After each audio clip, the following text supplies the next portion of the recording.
अस्सलाम वालेकुम नाजरीन, मैं हूं अमरीन बलोच और आप देख रहे हैं सूर्या न्यूज़ HD। आइए नज़र डालते हैं आज की अहम खबरों पर।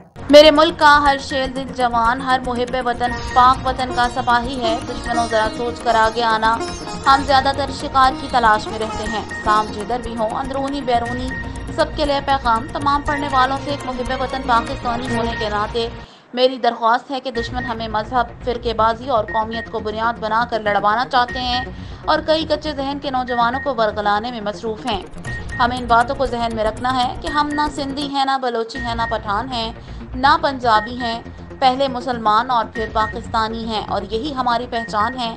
हम सब एक हैं। पाक ISI जिंदाबाद, पाक अफवाज MI जिंदाबाद, पाकिस्तान पाइंदाबाद। पाकिस्तान मुहाफिज लोअर फॉर्म, मरकजी चेयरमैन राजा सरवर सोमरू।